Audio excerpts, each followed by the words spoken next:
আচ্ছা, তোমার সবচেয়ে বড় অ্যাচিভমেন্ট কি? এই প্রশ্নে যদি উত্তর আসে আমি অমুকের স্ত্রী, তাহলে আমাদের সত্যি দ্বিতীয়বার ভাবতে হয়। প্রশ্নটা বিয়ের বিরুদ্ধে নয়, বিয়ে কোনো তুচ্ছ বিষয় নয়, সম্পর্কও নয়। সমস্যা শুরু হয় তখনই যখন একজন মানুষের পরিচয়, যোগ্যতা, শ্রম, স্বপ্ন, লড়াই সব কিছুকে ছাপিয়ে শুধুমাত্র বৈবাহিক সম্পর্কটাই হয়ে ওঠে তার একমাত্র পরিচয়। নিজের পার্টনারের পেশা নিয়ে গর্ব করা খারাপ কিছু নয়। কেউ যদি বলে আমার স্বামী একজন ডাক্তার, আমার স্বামী একজন শিক্ষক, এতে আপত্তির কিছু নেই। কিন্তু যখন সেই কথার ভেতরে নিজের পরিচয়টা পুরোপুরি উধাও হয়ে যায়, তখন প্রশ্ন উঠতেই পারে, আমি কে? আমি কি করি? আমার যোগ্যতা কোথায়?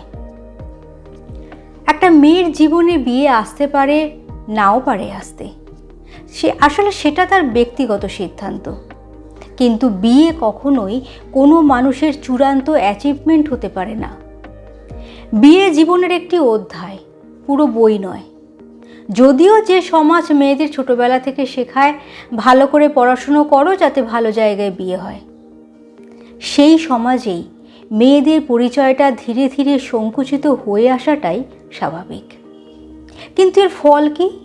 ফল হলো এমন এক প্রজন্ম যেখানে অনেক শিক্ষিত, প্রতিভাবান, সক্ষম মেয়ে নিজের কাজ, নিজের স্বপ্ন, নিজের অর্জন নিয়ে কথা বলতে সংকোচ বোধ করে।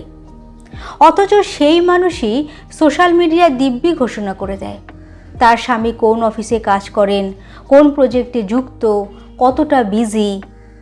এর ফলে সেই স্ত্রী শুধু নিজের পরিচয়কেই ছোট করে না, তার পার্টনারের সম্মানকেও ঝুঁকির মধ্যে ফেলে।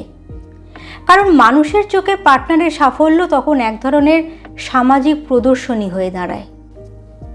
প্রত্যেকটা মেয়ের আগে একটা নিজস্ব পরিচয় থাকা জরুরি।